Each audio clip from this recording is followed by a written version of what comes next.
If gambling proponents have their way, the heart of Chicago will be home to the world's largest casino. But opponents say that's a bet the city and state should not make. Under the measure sponsored by State Representative Robert Rita, the city or state would own a casino with up to 10,000 gambling positions and split 50-50 the tax-free profits. The Democrat predicts the plan could create thousands of jobs and generate up to nearly $1 billion a year. In areas that it would be spent, the revenue generated for the city would go to pensions, capital, or education. On the state's side would go to capital and education. Kim Galuska, a consultant for the Chicagoland Chamber of Commerce, says the giant casino could be located at the Thompson Center, the Congress Plaza Hotel, or on the top floors of the downtown Macy's department store, with Block 37 serving as a temporary site. Chicago is an incredible prize for the gaming industry. It's an incredible market.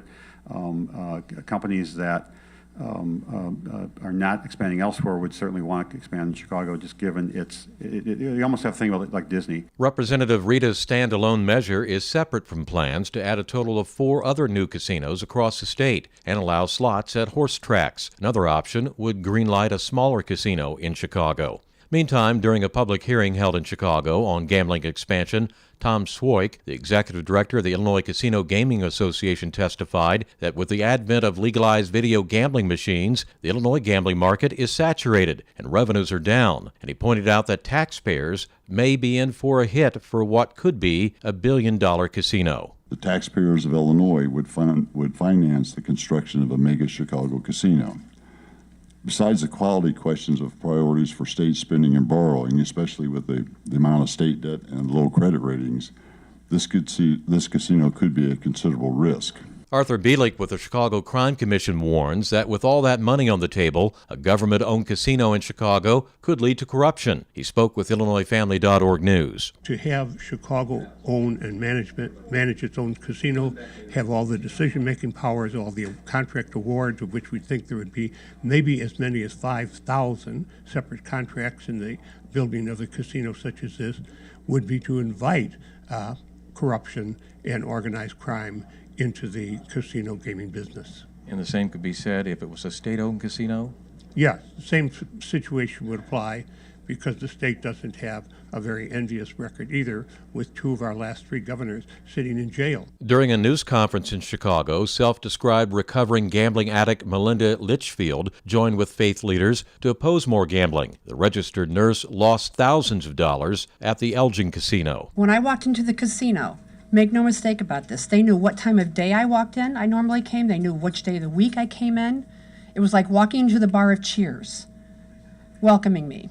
They knew what I was wearing. They knew which machine I normally lost on. And Doug Dobmeyer with the task force to oppose gambling in Chicago contends that voters should be allowed to weigh in on a casino in Chicago. We should have a referendum in this city before anything moves ahead on a casino, and a fairly funded one, so that both sides have equal funding. Governor Pat Quinn and Mayor Rahm Emanuel did not attend the gambling hearing in Chicago, but the Reverend Charles Strait, the pastor of the Faith United Methodist Church in Dolton, may have told them that there are no quick fixes to the state and city's financial problems, and gambling targets the most vulnerable. We know that gambling victimizes. We know that gambling brings about more problems than it solves. So politicians, do your job.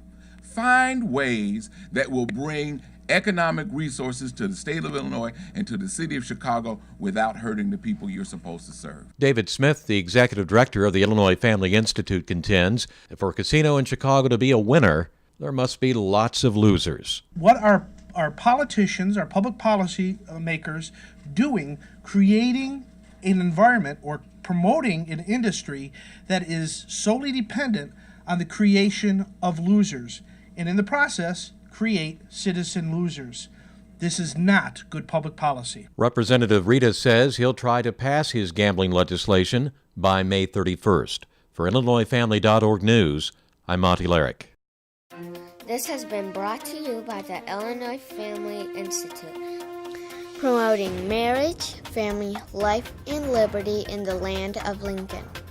For more information, go to illinoisfamily.org.